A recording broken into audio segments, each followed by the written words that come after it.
Could we do TikTok as well, Gurudev? Well, we can, I suppose. Mm-hmm. I mean, it's too much. Well, let's leave it then. If it's too much, yeah. Oh no, I can do it. No problem. Do the main one, at least. Like Russian and English. Well, you could do the main two then, yeah. Yeah. And we'll see how it goes. Would you like something to drink? Drink. Water? Little water.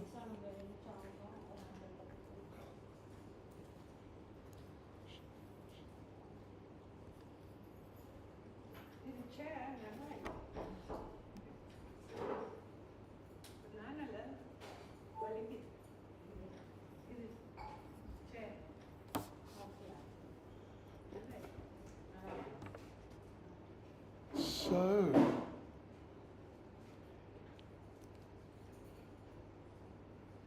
they've just gone up to change. Just gone up to wash up. They've all just only gone up to wash up. okay.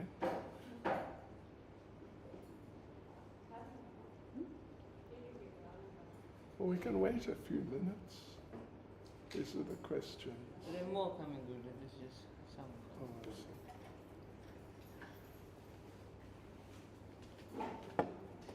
So Guru Maharaj, you can read my writing. Which is your writing? This. That. Okay.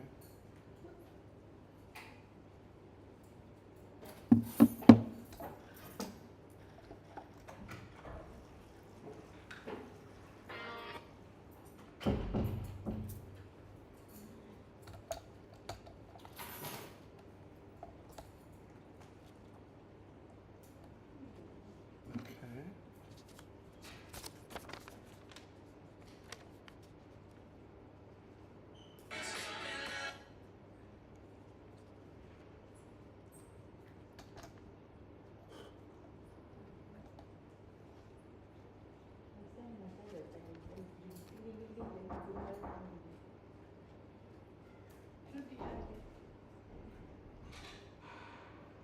Gurudev, you see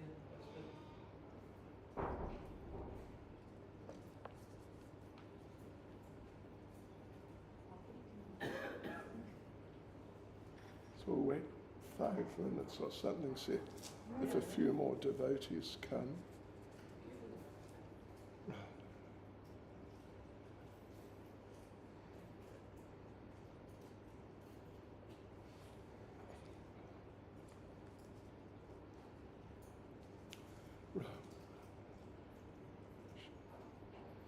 Krishna, Krishna.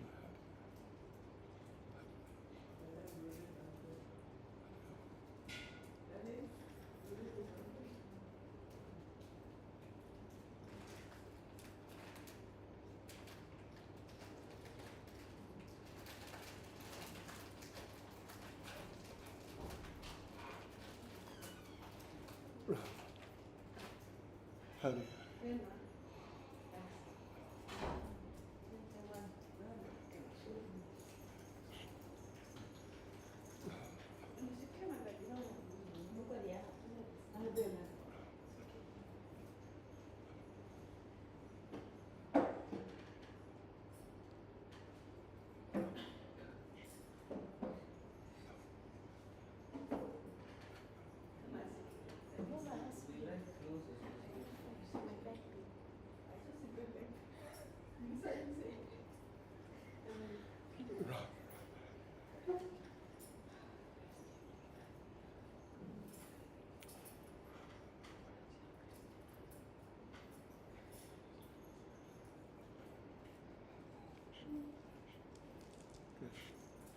I'll just finish this round and then we'll start.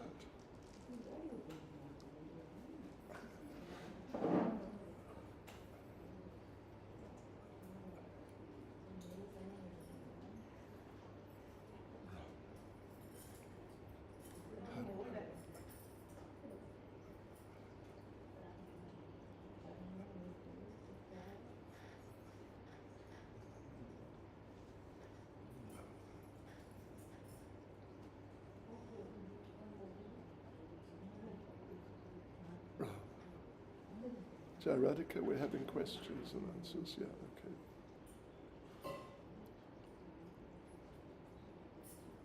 Right.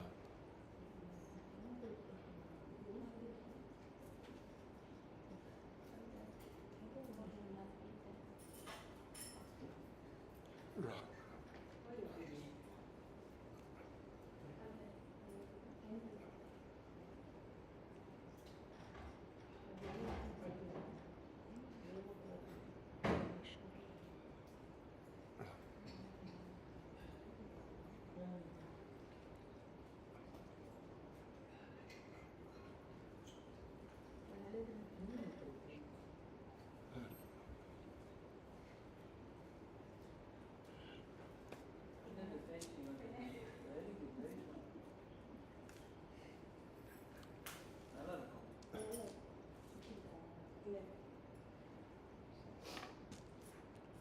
Yes, devotees. Now we only have 2 questions, which is fine, if that's all there is. They're more coming, Guruji. Gangotri Mataji has a few. Okay.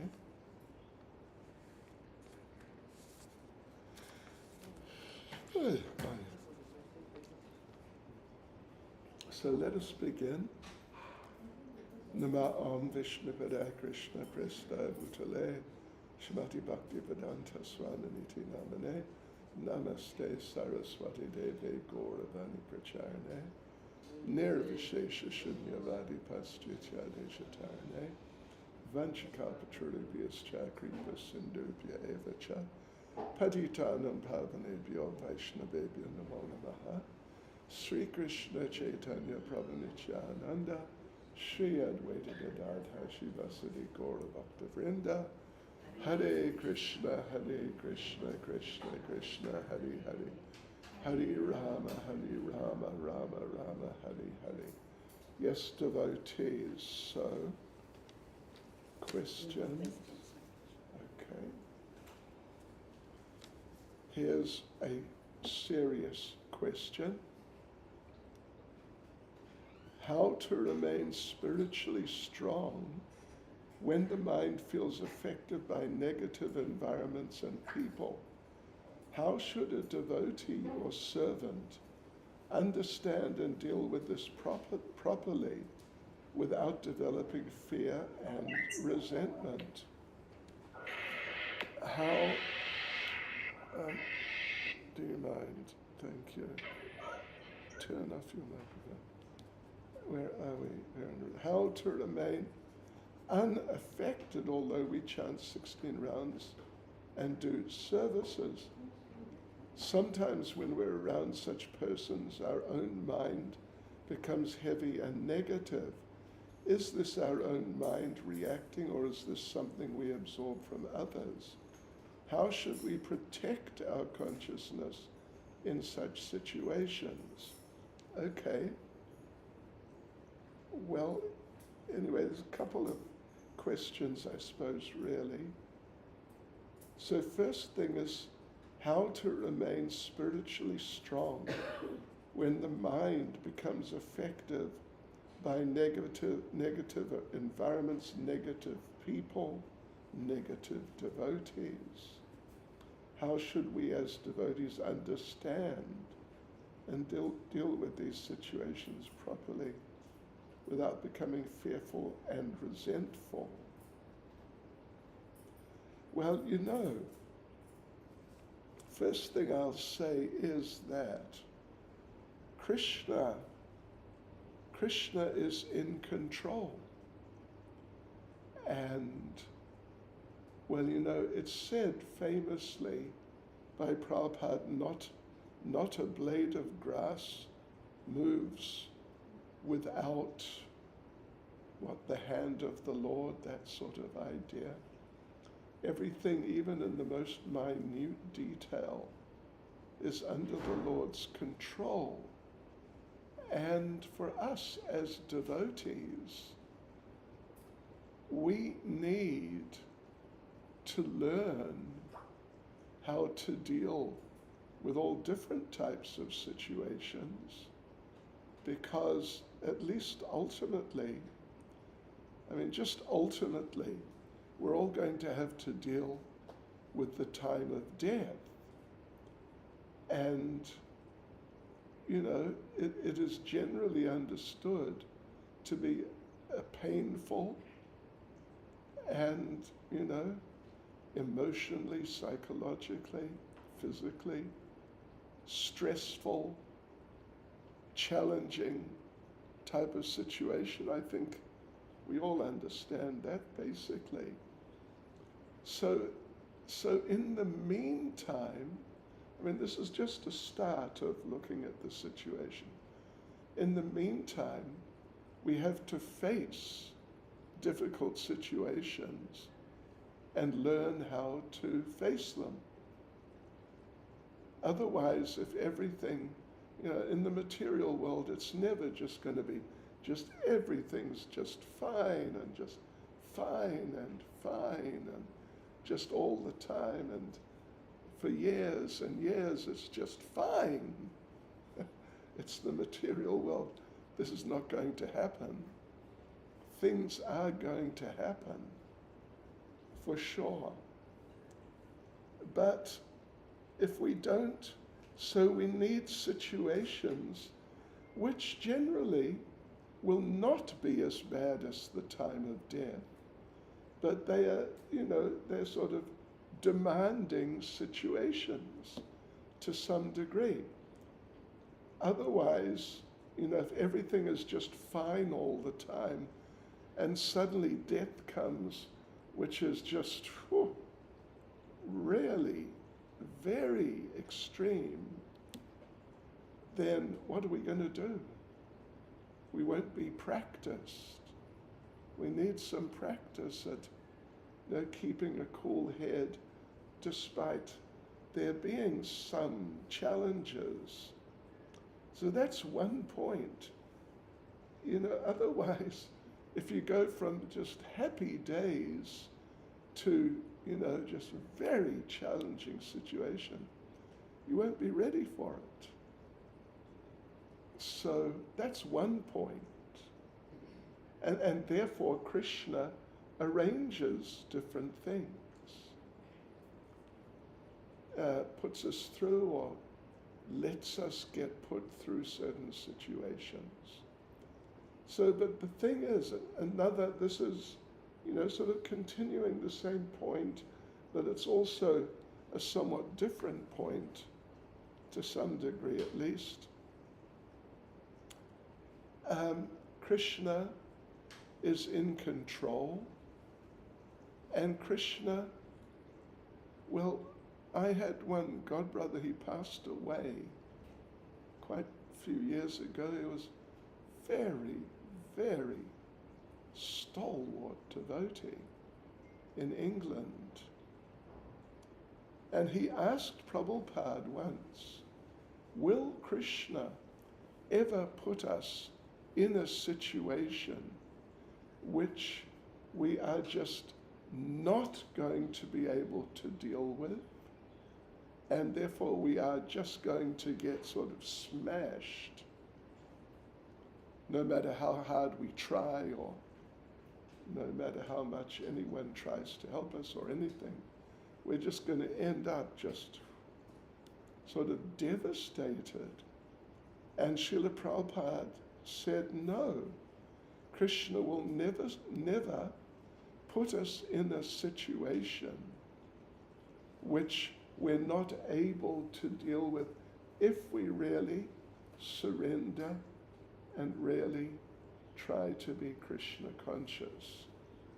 Because like we said, Krishna is actually in control.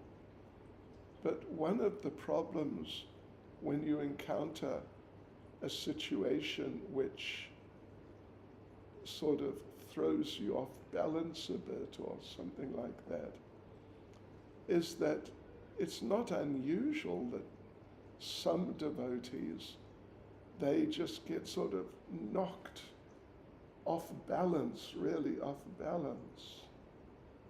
And, you know, they start looking at the situation in what you might call just circumstantial, from that point of view, that just happened. Just happened. In other words, Krishna is not in control.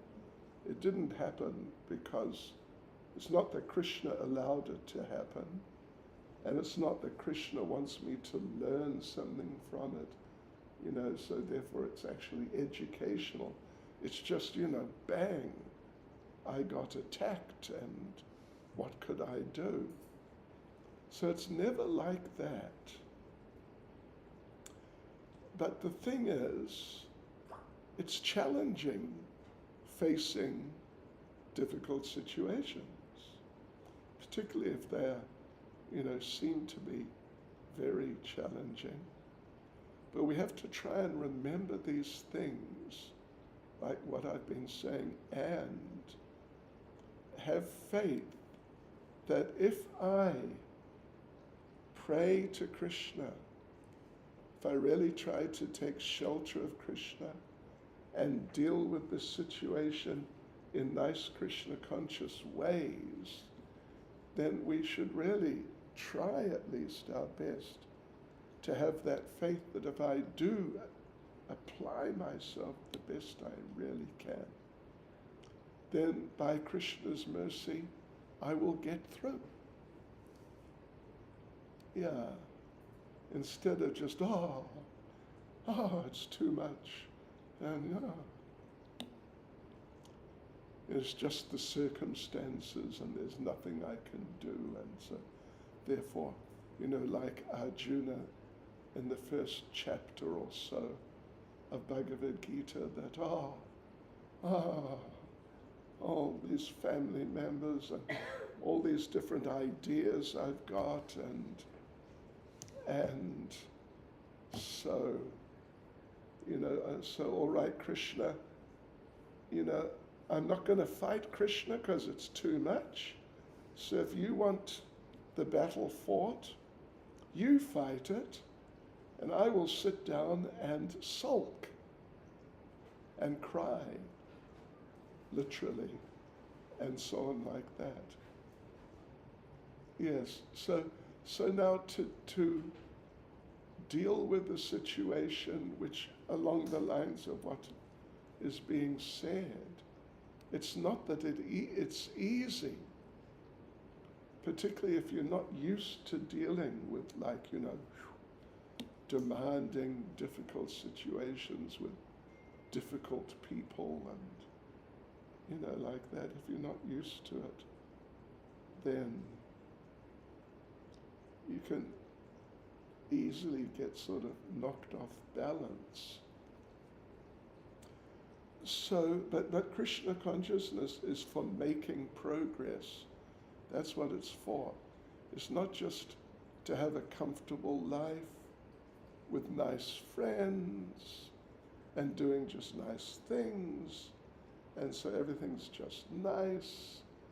And no, Krishna consciousness is an educational process. And education means that you're kind of, at least in the ordinary sense, you're kind of being introduced to new things all the time. And then you sort of digest that new thing, and then not long after, there's another new thing, and you have to sort of digest that. So Krishna consciousness is an educational process. And there's no doubt Krishna gives us some tests from time to time. But we need to cultivate that faith and pray. Prayer is such an important part of Krishna consciousness. Prayer, like repeating prayers made by great devotees, those types of prayers, but also prayers of our own, in terms of our own situations that we get into. So if we really try to have faith And we really pray, Krishna, please help me to understand. I don't really understand, but please help me to understand what is going on in this situation, and particularly, what should I do and not do? You know, in what ways should I meet this situation? And if we do like that, if we get into the habit of doing like that, and we really try, then we'll find that some of these situations, or many of them, that they will somehow become resolved. Sometimes you'll get some inspiration what to do or not do. Sometimes the other person, if it's an interpersonal thing, they may get some inspiration. Sometimes some others may intervene and help. Yeah, so like this, we should pray for help and know that this is just, we have to develop more tolerance, because when the time of death comes and you feel really sick or in some pain, you have to have already developed a certain amount of tolerance. Otherwise, you won't be able to deal with it. But this is how to do it in Krishna consciousness. Even, I'm sure you've heard me said, that Bhakti Tirtha Maharaj said that whenever he sees some problem coming his way, some difficulty, then Bhakti Tirtha Maharaj would say, whenever I see some problem coming my way, I think, here comes Krishna in the form of the problem. So then it's not like, oh no, that sort of mood. But it's a positive mood, yeah. Let me learn from this experience. Because everything's temporary in this world. And so these problems, they'll come and go. And we must not become too obsessed with them and have them undermine our position in Krishna consciousness. So these are some thoughts. I think these on a very foundational level, these are very important considerations. And if we really try and cultivate those types of approaches, then we'll see that even problems which previously we might have thought is just insurmountable and nothing I can actually do, but we'll understand how to deal with them much better, and those problems will be solved quite soon. Even, Bhakti Swarup Damodar Maharaj, he was speaking to Prabhupada once, and he said, because he was running the Bhaktivedanta Institute, and he complained to Prabhupada that, I'm trying to deal with this team of devotees I have, but they're so difficult and there's so many problems and it's just too much. And then he said to Prabhupada, you're dealing with the whole movement. I don't know how you deal with these problems. And Prabhupada said, actually, I don't see any problems. I just see service to my spiritual master, that's all. So anyway, let's try and cultivate that, a mood of prayer to the Lord, particularly things like, what should I do now? How should I understand the situation? Because, you know, sometimes you get these problems with other people, particularly with devotees, and you think, oh, this person's just being nasty and aggressive and so on.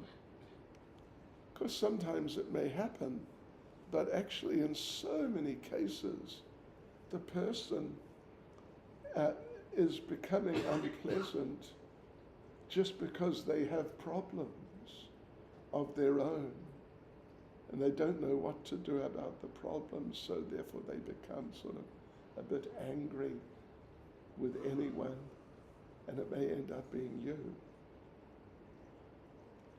So these are some thoughts on the subject, and let's try and approach. Next time there's a problem, how's that? Not if there's a problem, but next time a problem crops up, let's really try and remember, you know, what we've just said now and see how to apply it in terms of that situation. Is that okay for the time being?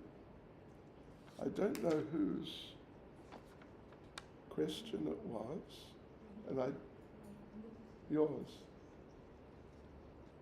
I didn't really need to know, but yeah, if we understand and accept that Krishna is allowing this, at least allowing this to happen, then why should we develop fear and resentment? If Krishna's behind it, and Krishna's doing it to help us progress and learn more about ourselves and how to sort of, what to do about ourselves in problematic situations and how to take shelter, then the whole, you know, complexion of these difficult situations changes. So here we go, devotees. Well, it begins, how do I overcome specific obstacles in my spiritual practice? But then I think there's an elaboration here on that. It's not like a separate question.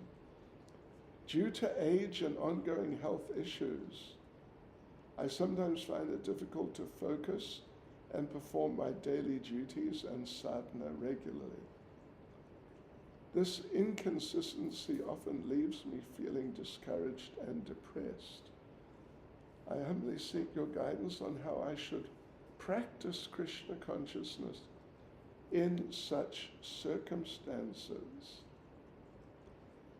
and how I may continue to make steady spiritual progress despite these limitations. All these limitations make me feel so useless. Well, you know, first thing is, of course, we're all getting older physically, and looking around,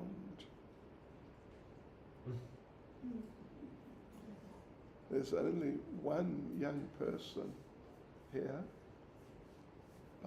Well, anyway, let's just say one. And how old are you now? 22. 22, just see. Right, otherwise we are sort of middle-aged. Did you ever think of yourself as being middle-aged? Yeah. Old age begins at 60, Prabhupada said. So if you're not 60, but you're getting older, you're in middle age.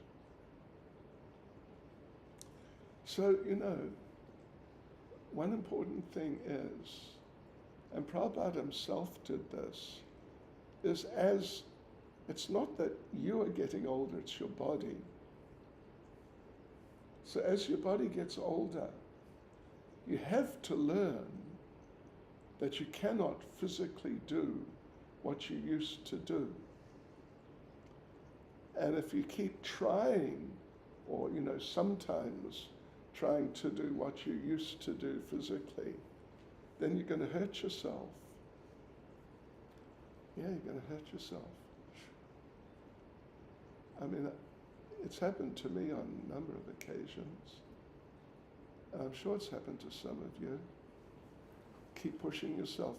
I used to walk quite a bit. I mean, like really walk. Not like this morning. We're just, strolling. But walk. Until I sort of tore or strained or something, a muscle in the back of my lower right leg. What a nightmare that was. And a few days later, we were going to India just this last visit. I think October it was. And we were on Qatar Airways. We had to go through Doha Airport, which is massive. It's just gigantic. And it must have been 3 to 5 kilometers that we had to walk. And I was just dragging my leg behind me. It was really bad. That's life. So Prabhupada, he was getting older physically. Well, he ended up, bedridden. You could say bedridden, but he just knew he had to lie down. And he couldn't just not lie down, he just had to at least do something useful.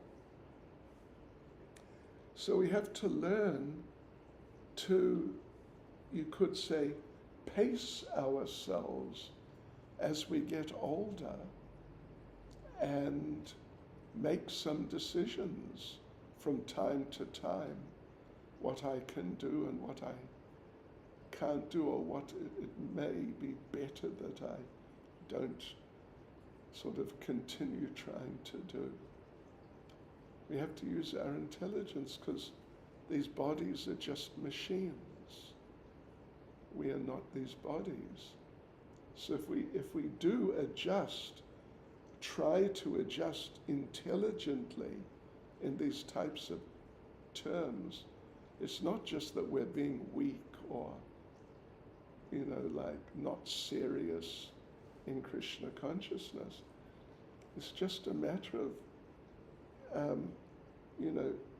having to use your intelligence to see how you can manage ongoing Krishna consciousness as nicely as possible,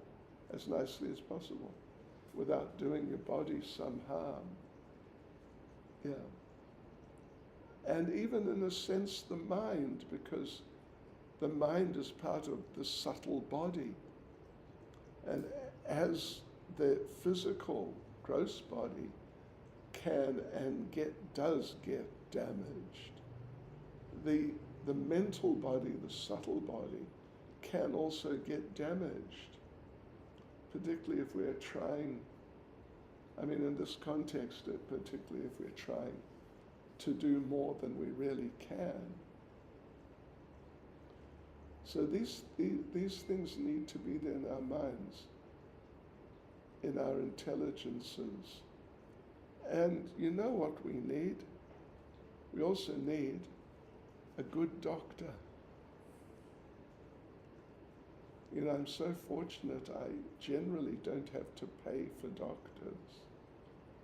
Otherwise, I'd be totally bankrupt by now, because, I have to deal with doctors every week or two or something like that. It's just the way it is. So we have to learn how to pace ourselves so that we don't strain our bodies physically. Because just like what happened to my right leg, I strained it, and gosh, it was a real setback for weeks.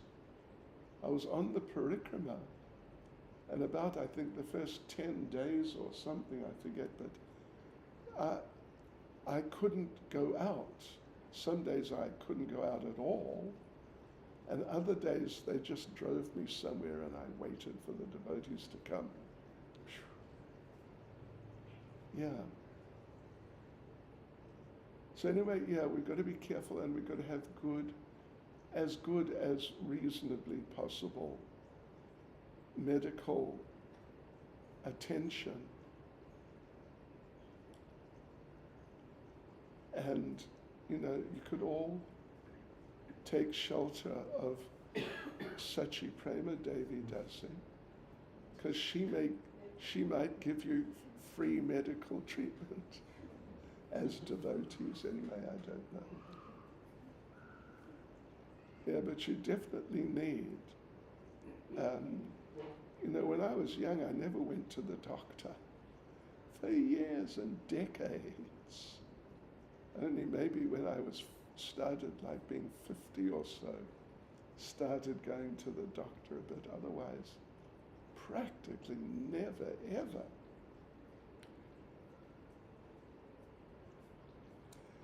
So trying to be intelligent about what we do with the body and being careful not to take on something which will be too physically demanding or even emotionally, but particularly physically.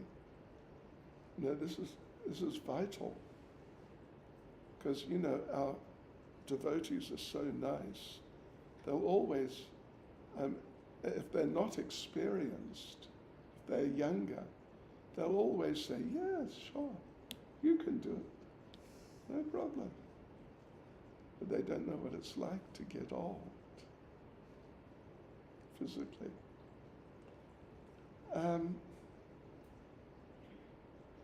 Yes, so one will have to reduce what one does physically. Not necessarily just drop everything overnight, but somehow find services which are not so physically demanding, but which are nice services. You know, maybe like do something administrative instead of something which involves like real physical activity. But that sort of idea, yeah. It's called, you know what it's called? Lazy intelligent. You've heard about that.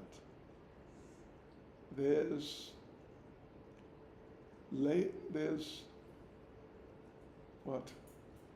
Active intelligent, lazy intelligent, lazy fool, and active fool.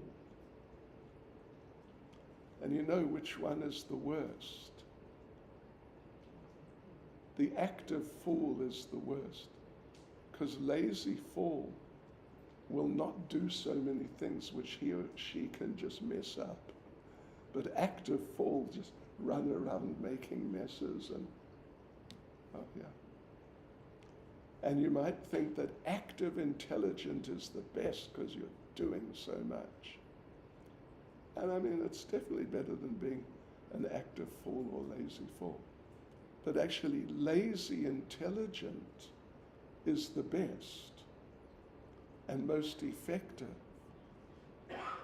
And particularly when you get, as your body gets old, not to try to push your body too much, but rather, like I said, try and just sort of see how one can find some nice service, meaningful service, which doesn't require so much physical endeavor. And then, you know, if you really manage to find a service or a couple of services or whatever, something like that, then you can do really worthwhile service and really help Prabhupada's movement, but without endangering yourself physically. So that's really important.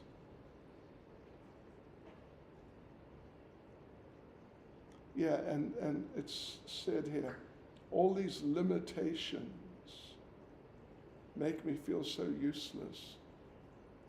The thing is, if you find service, like I was saying, which is really worthwhile, you're actually helping Prabhupada's movement without having to over-endeavor, then actually you're not being useless at all. Actually, you're using your intelligence under the circumstances to see how to do the best things possible under the circumstances.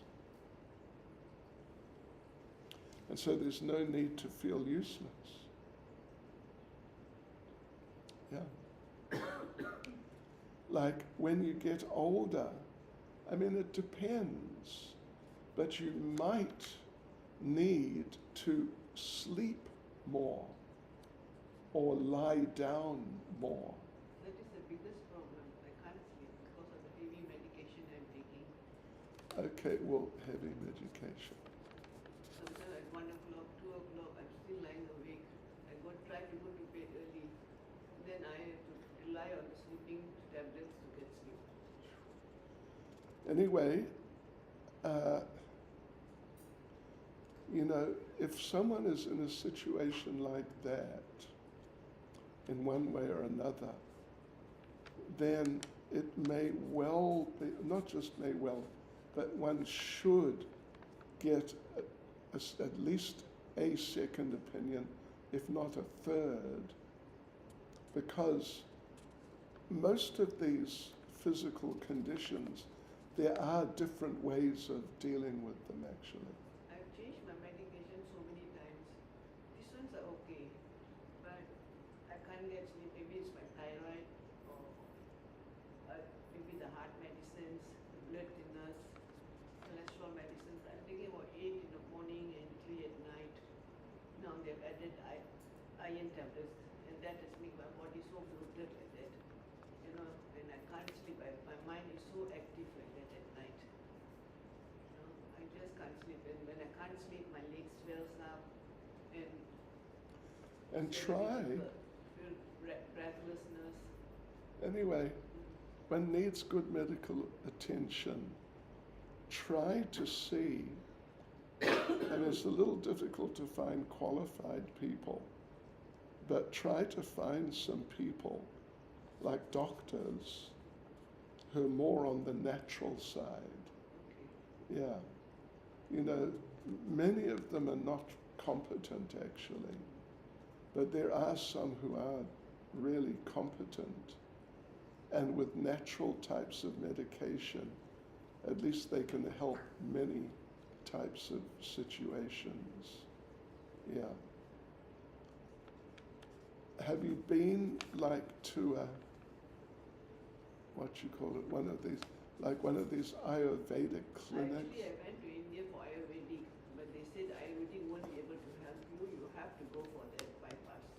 So I went for the bypass. Now I have to go for lifetime on blood thinners, and I've just started now, almost 2 years now, with blood thinners, cholesterol medicines, heart problem, blood pressure medicines, supplements. Well, I'm in the same club as you. At least I'm not taking heart medication, but all the others you mentioned, all of them, I promise you. But that's not getting me enough sleep, and I feel so fatigued and tired. Well, yeah. See? Okay. All the time. I am generally getting enough sleep. My problem is no sleep. So maybe your medications have a second or third opinion. I'm going to different go doctors. in and see the doctor. I was planning actually to go on Guru Maharaj. I was telling them, Guru Maharaj goes well, I'm going to have a thorough blood test again. I just recently went and did a blood test. All was okay. But maybe the iron tablets when I've added, that has caused a problem. I can't sleep. I don't know, I'm not a doctor, but I know just in a strategic Hemoglobin is sense. low, Uh, so that's why. I just got my results of my latest blood tests yesterday, and a whole list of things. Gee whiz. My cholesterol was only 5.3. It's not so bad. Not so bad, that is okay. Yeah, it's tolerable Mine is around there. around there. Anyway, don't panic, but I would suggest, if it really is having adverse effects, try to find like some, naturopathic, but generally, Prabhupada used Ayurvedic. Oh, he used Ayurvedic. But Maharaj, Guru Maharaj, in Malaysia it's very difficult and they're very expensive. No, you have to go to India. You have to go to India. Here it's impossible, I cannot afford it. We can make inquiries.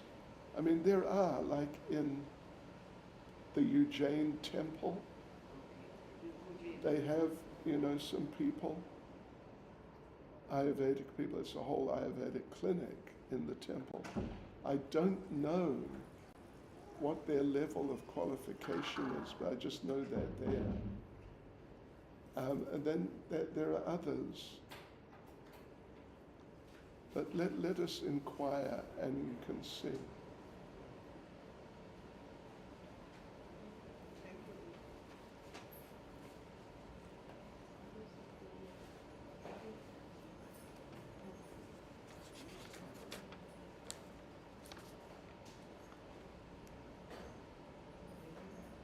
Okay, here's a question from Anonymous. Who's named Anonymous? Anyway, what are other ways to attain devotional stimuli other than, besides chanting? Well, Krishna consciousness is sort of like a recipe, you could say. And in the long run, the main thing is the chanting. But there are other elements in the picture, like in a recipe. Some of these recipes, they're different ingredients and different stages. You do this, then you do that with a whole lot of ingredients. Some of them are very complicated. So Krishna consciousness is sort of, it's quite demanding how to do it the best way. So what are other ways which will help is good association, finding and gaining from good association, then becoming good association, then avoiding bad association, and then not being bad association. These are all things. They're parts. If you want to use the word formula, you could use it, I suppose. But it's not just like formulaic, like mechanical.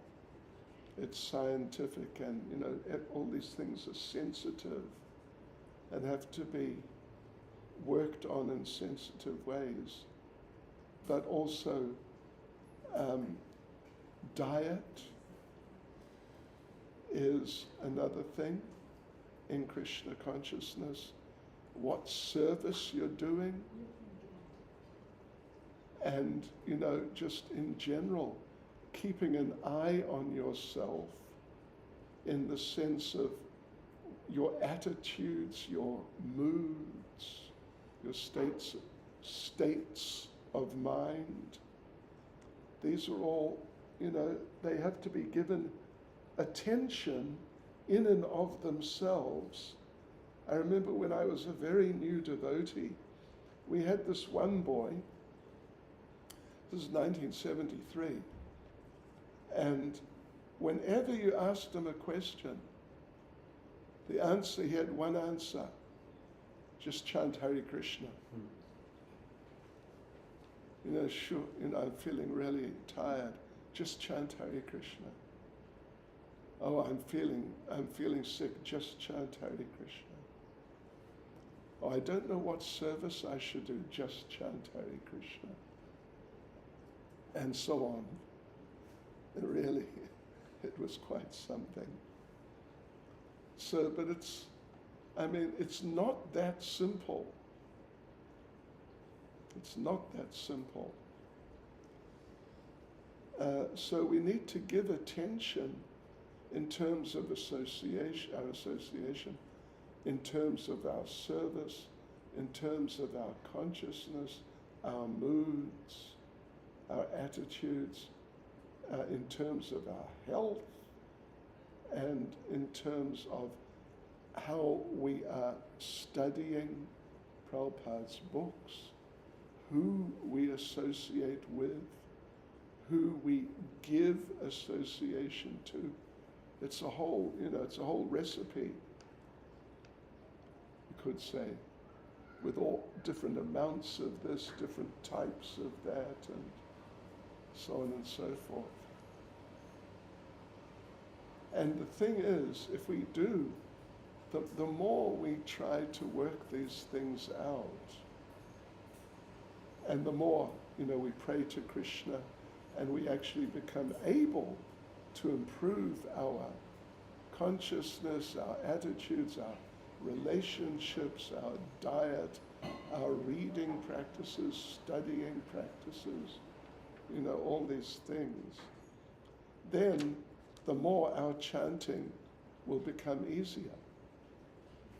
Because, at the bottom line, chanting is, has unique importance. But you can't just say that, in any situation, just chant Hare Krishna. Yeah. Interesting one. One devotee said to Prabhupada, he was in Bombay, the devotee was in Bombay, had responsible service there. And he had so much service, he really battled to finish his rounds. He just battled. And so he wrote to Prabhupada what to do.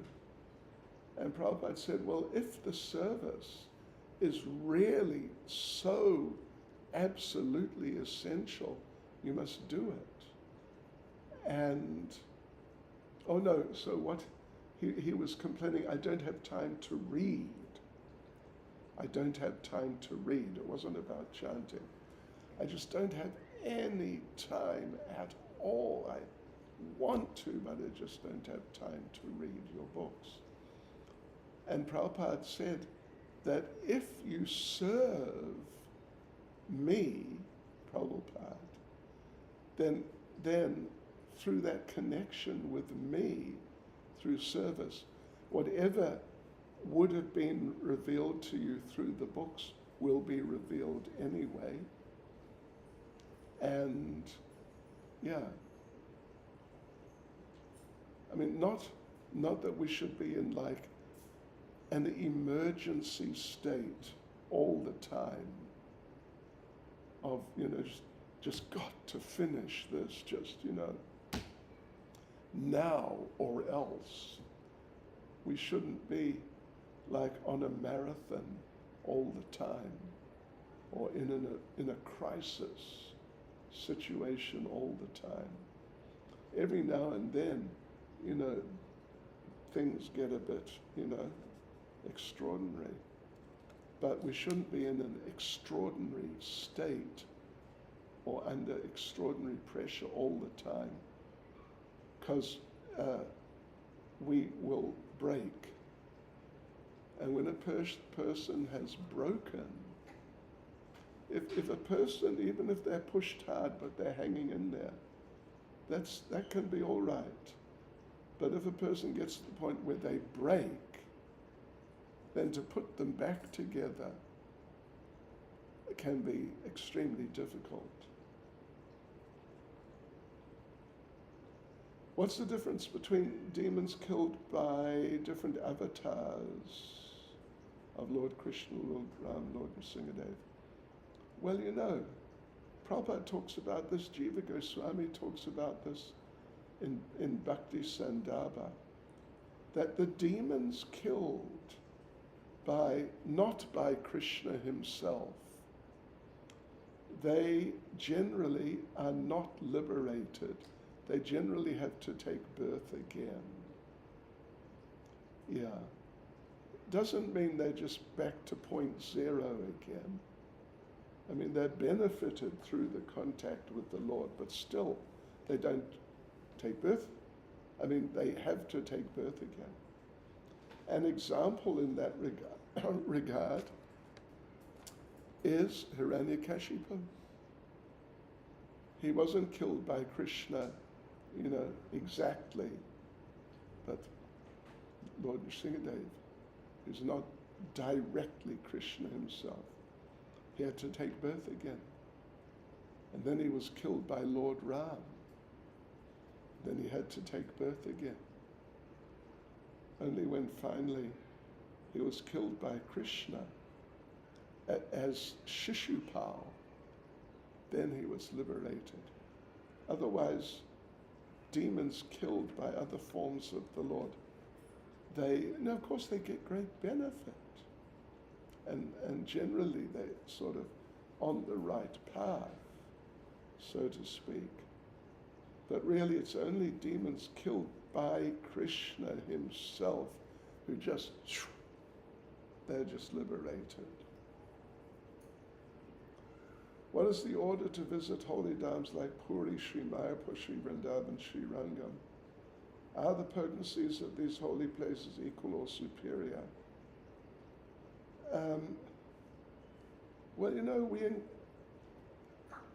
It's not really so important, particularly if you have been a number of times.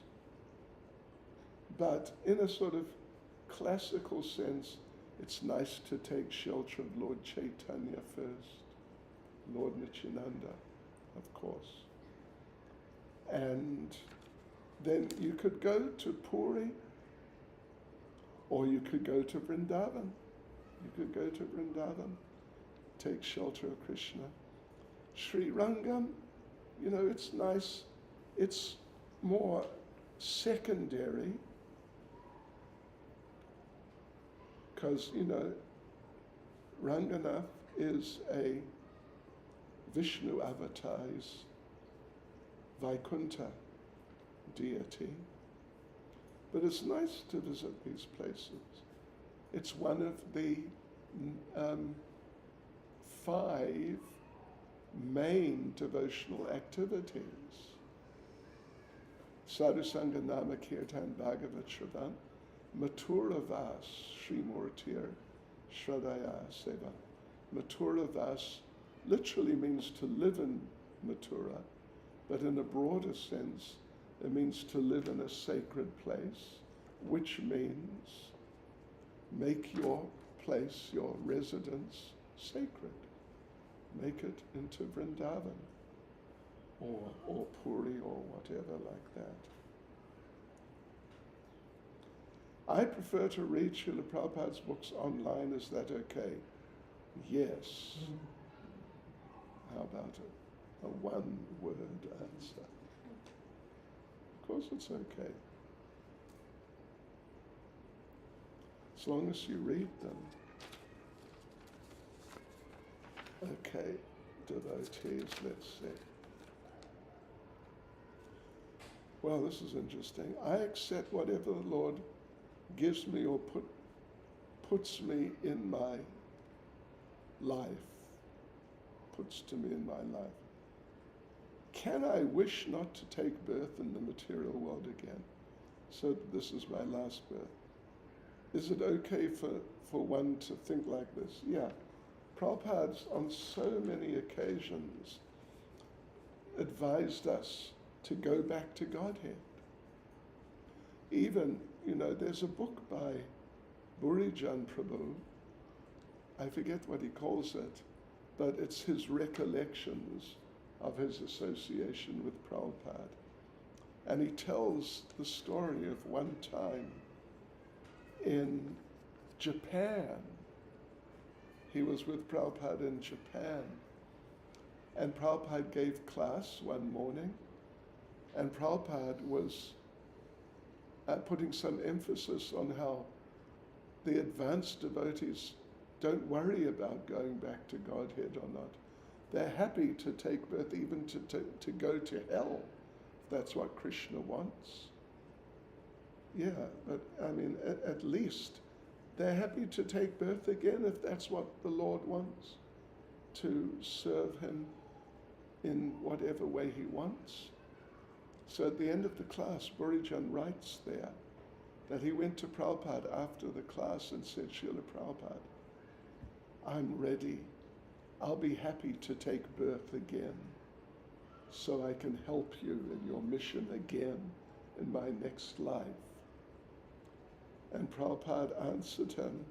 Prabhupada said, don't force your spiritual master to take birth again to save you. In other words, people like us, we're not on the level of those devotees who may think, birth after birth, let me just serve the devotees. Although, of course, we must be impressed and appreciative of great devotees who sing like that. But ourselves, we should really hold an aspiration. I'd like to go back to Godhead at the end of this life. Yeah. So here we go. What should be my focus after initiation? And how do I avoid becoming complacent after receiving initiation? And then what are the signs of genuine spiritual progress?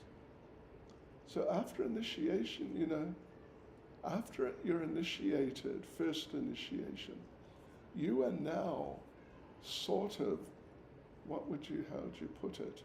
You're like an official devotee. Even, if you're practicing seriously but not initiated, you're more basically an official devotee, but when you're initiated, you really are an official devotee. You're no longer just a member of the audience. You are now a member of the society of devotees who are putting on the program for the audience. Yeah. So therefore you have a greater responsibility than you had before initiation, generally speaking. Yeah, generally speaking. And you're an official devotee, and particularly when you've had second initiation, then you're really an official devotee, and you're even more than an official devotee. You are an official representative, and you must maintain exemplary, or do your level best to maintain exemplary standards in your life, so that when people see you, particularly like junior devotees, but anyone, that when they see you and how you're conducting yourself, they see, what they're seeing is how I should live, how I should conduct myself in Krishna consciousness. Living example. With second initiation, it's definitely on a higher level. But with first initiation, it's like that also, to set good examples as much as you're able. Yes. How to avoid becoming complacent after receiving initiation? Well, we can always say, keep serious, but in another way of putting it, or another perspective, I guess, keep the association of devotees who are not complacent. mature devotees, not just, sort of frantic workaholic devotees, but good devotees keep their association, and then because you become like who you associate with. It's a simple thing. And what are the signs of genuine spiritual progress? Well, like that you chant 16 rounds nicely, you follow the regulative principles consistently, and you don't, it's not like a struggle to follow the regulative principles. These things are indicative of making good spiritual progress, having enthusiasm to practice, to preach, to serve, to associate, having that type of enthusiasm. These are signs of genuine spiritual progress. Yeah. Hare Krishna. Hare Krishna, Guru Maharaj. I apologize, I didn't write my question on the paper. Uh-huh. I just asked you. Okay. Now I feel that. Now I feel there's a lot of, not only devotees, like non-devotees also, but obsessive on the social media side, which is obsessive on the social media side, which is affecting their spiritual life. So how do we balance that, or how do we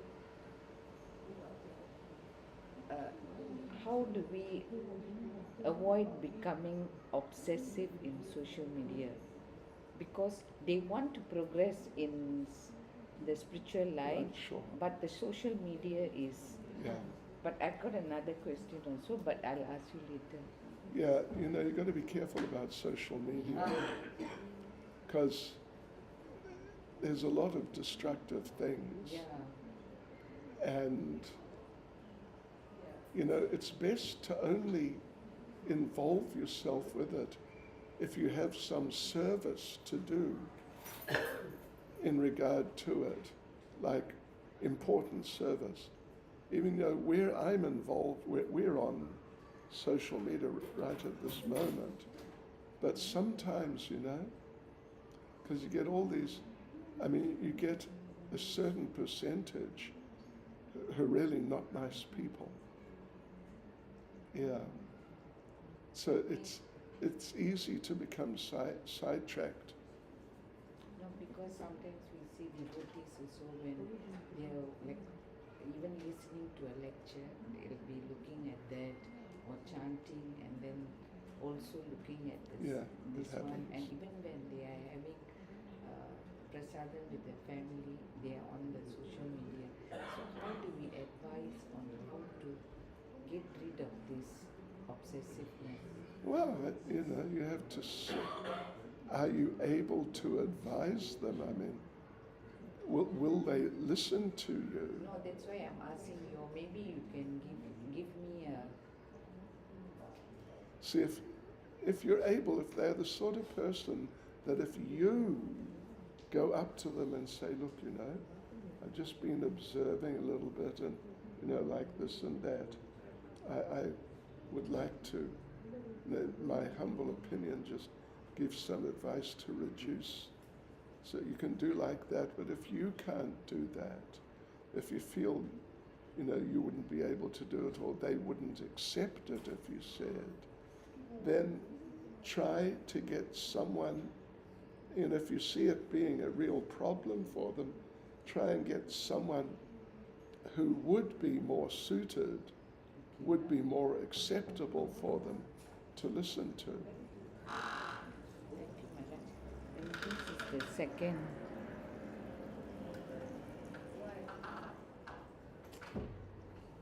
sorry. This one. Okay.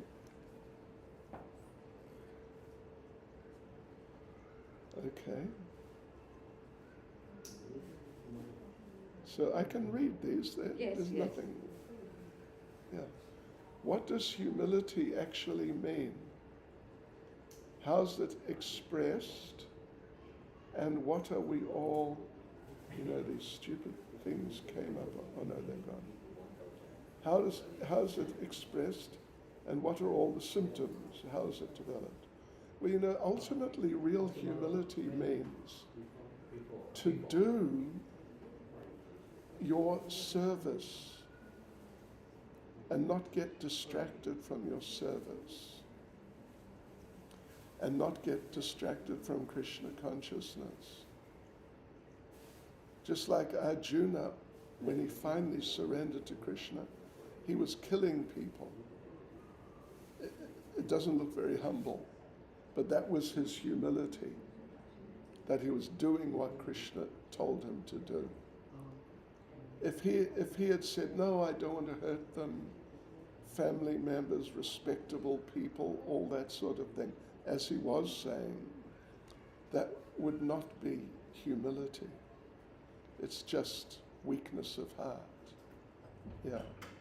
So ultimately, humility means to really do your service nicely in Krishna consciousness and see whatever success you have as coming from Krishna and not because you're, very qualified like that.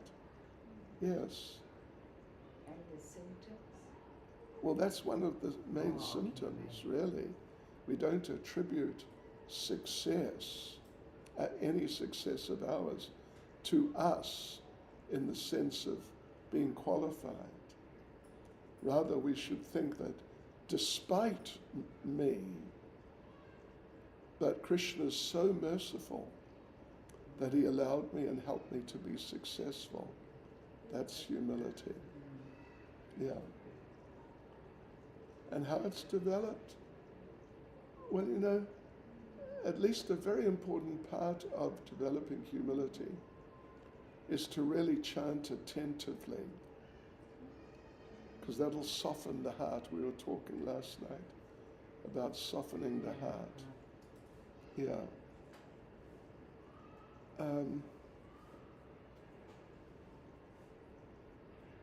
Yes.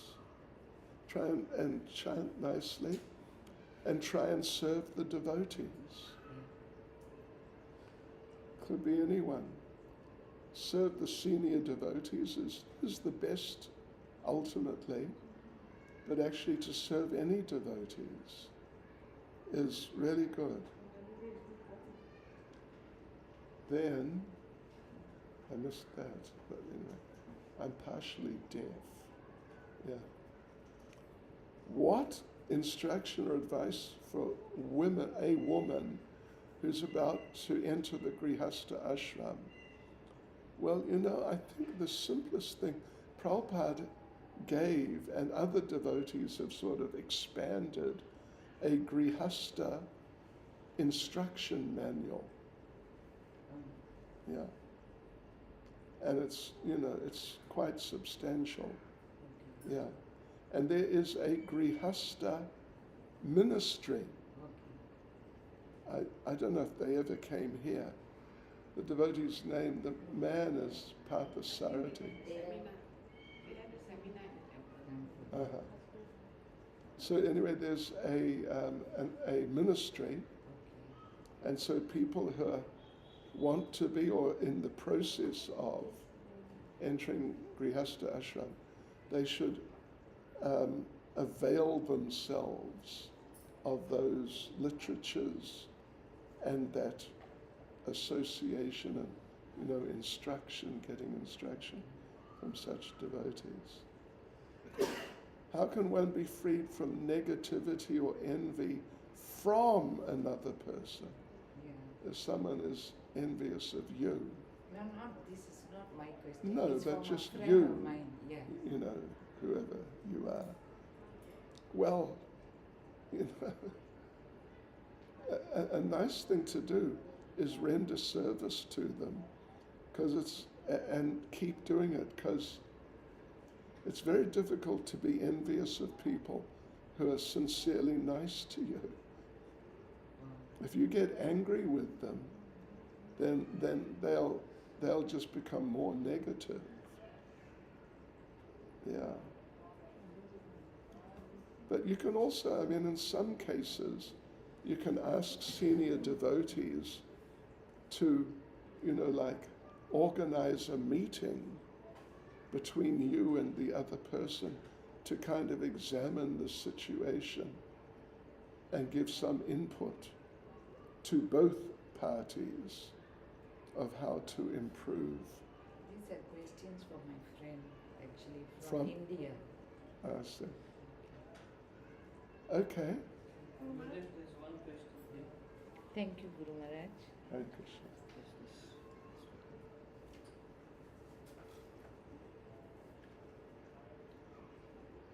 Well, I don't know.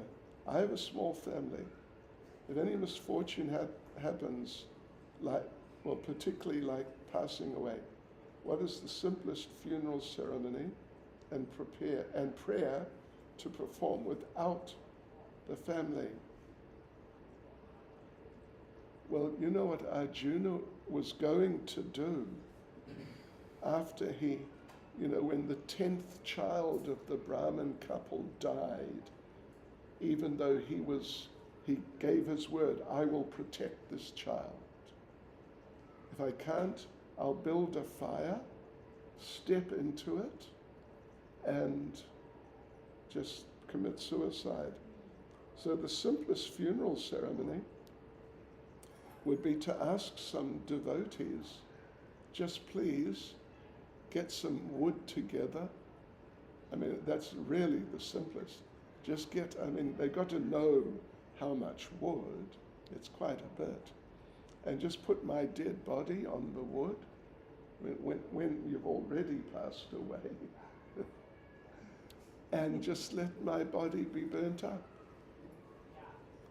I mean, if you go through the official process, going through a crematorium and, the legal side of things, it can be a bit of a thing. But that's really simple. Just go out, somewhere with the dead body, build a fire, put the body on top, and then the others go home and just let the fire burn everything up. How about the prayers after that? No, what this person means. I mean, if you want really simple, that's the simplest. There's a book, or there's more than one book in ISKCON, how to perform funeral ceremonies for devotees. But here, this was particularly, what's the simplest thing that can be done? Some of the senior devotees are not available during the time to do all these ceremonies. No, that's a big problem now. Well, anyway, there are these books. There's one book, it's by a South African devotee. What's it? Dealing with Death. And it's got a whole Vaishnava funeral description. And any devotee can just take the book and, okay, what's the next step? Oh, right, we do this. In other words, they don't have to have, some big qualification or something. It's something anyone can do. A man, a woman can do. Yeah. If it really comes down to it.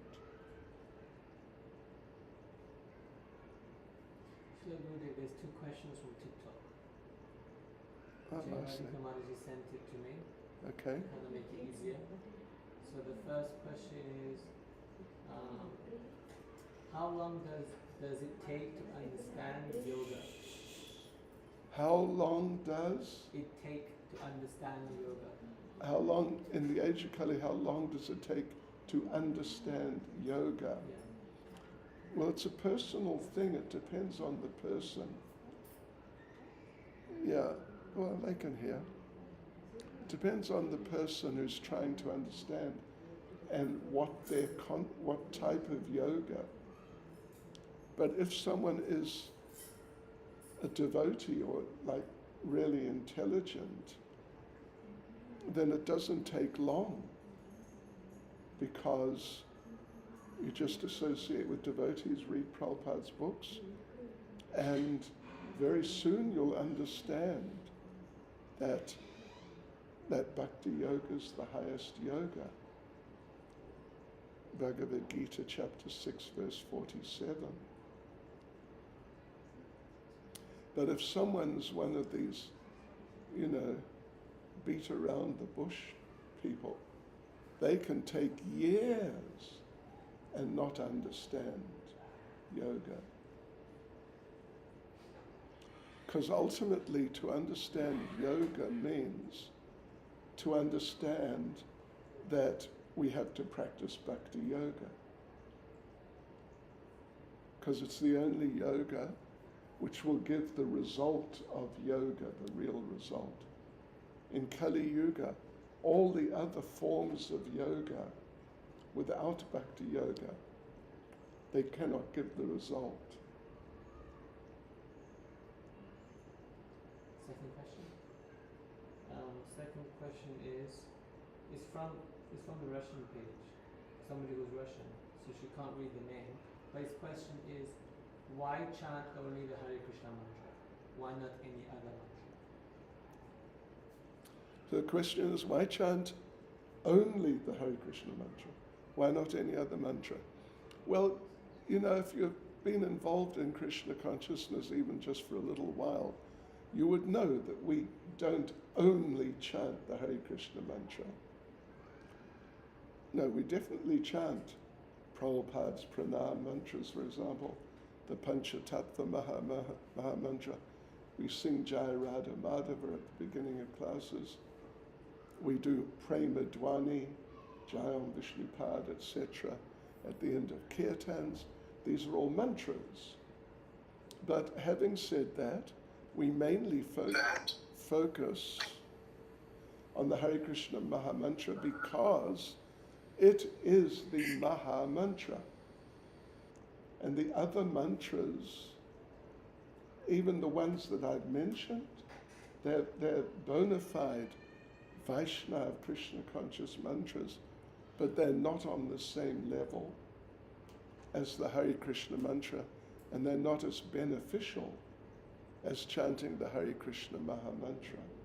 So this is why, not that we only chant, but it's why we give the most attention for sure to the Hare Krishna Maha Mantra.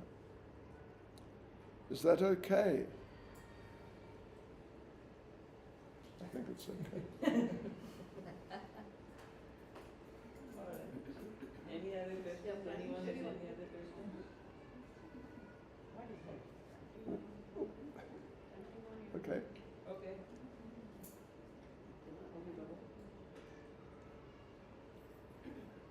Suppose a person is doing just seva, but chanting is not very good. Will the mercy of Krishna still flow? Some, but not as much, of course. Of course some mercy will be there, but not as much. It's like, I haven't heard the question for a long time, but, why should we get initiated? Why not just chant Hare Krishna, etc., and Haribol? The question can be put, why not be initiated? And, if someone is actually, it's one thing if someone just can't come up to the level of being qualified and therefore doesn't get initiated. But it's another thing for someone to say that, like, I disagree with the idea in principle of getting initiated. Because it's there in Shastra somewhere that anyone who sort of refuses to become initiated just in principle, that they become like a ship without a rudder. And they sort of go around in circles, and after a while, either they sink or they crash into the rocks, and, you know, it's just not good at all. That's if someone objects to just the idea of becoming initiated. And it's just an example of another type of a version of the same idea. Hare Krishna. If we want, on some other day, if there are more questions, if they're not, fine. But if there are, on another one of the days, we can have another session at some point in the day, in one of the days. Srila Prabhupada Ki Jai. Thank you, Guru Maharaj. Thank you, Guru Maharaj. Thank you for the nice questions. And we leave at 6. We will be leaving at 6, yes. Okay. Fine.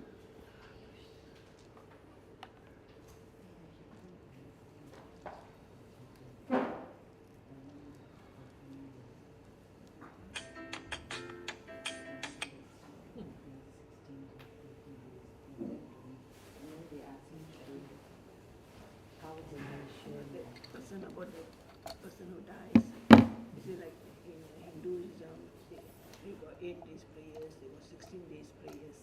30 days. So then the person, she doesn't want the family to be burdened with all that. So what is the easiest way? Because we are all only the small families in Vaishnava, but the parents and the 2 children. Well, if they want to do those things, then you can't really stop them. But if they don't want, then just try and get a devotee to do a nice funeral. And just chant Hare Krishna and send off. Yeah, That'll be okay. that will be enough. Because all these so many days, I mean, in the Tamils, Yeah. it's so many days Yeah. if So you're that she doesn't north. want the children to be burdened with all that. Well, it depends if they don't mind not being burdened with Yeah, it. yeah. But if they, out of respect or love,